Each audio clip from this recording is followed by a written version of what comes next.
Mini vlog! So ngayon is pupunta kami ngayon sa Balanga para magpa-check up sa Sentro Medico para sa heart ng aking Junakis. Every 6 months kasi kailangan ma-check yung heart niya kung umu-okay ba, ganyan.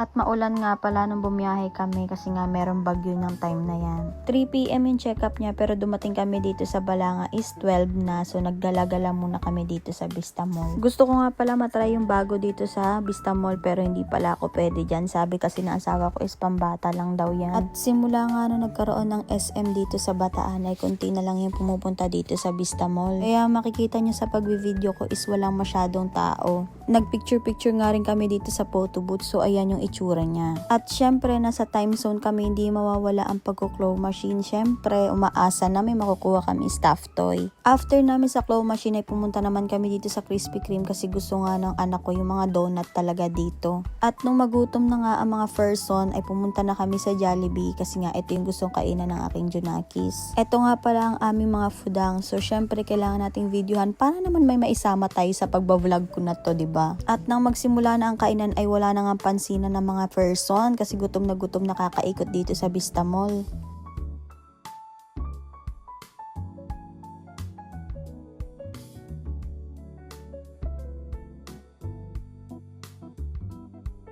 After nga namin kumain ay dumiretso na kami dito sa Sentro Medico pero may take out kaming Jollibee para in case magutom yung Junakis ko, kakahantay kay doktor is may kakainin siya. Hindi naman kami masyado nagantay na matagal kay Doc at saglit lang naman yung check-up niya. Kaya after ng check-up niya ay dumiretso na nga pala kami dito sa SM Bataan para lang maglibot-libot syempre. Sobrang dami nga palang tao dito sa SM Bataan lalo na kapag lunchtime kasi nga marami mga estudyante at lalo na pag weekend sobrang dami lalo na sa food court hindi ka talaga makakakain ng maayos dahil wala kayo mauupuan sa sobrang dami ng tao. So ito, nakasakay na kami sa bus dahil uuwi na kami. Inabutan pa kami ng malakas na ulan dyan sa daanan kaya sumaanggi sa amin yung ulan. Ayaw naman ng anak ko ipababa yung bintana kasi nga sobrang init dito sa loob ng bus kapag nakasarado.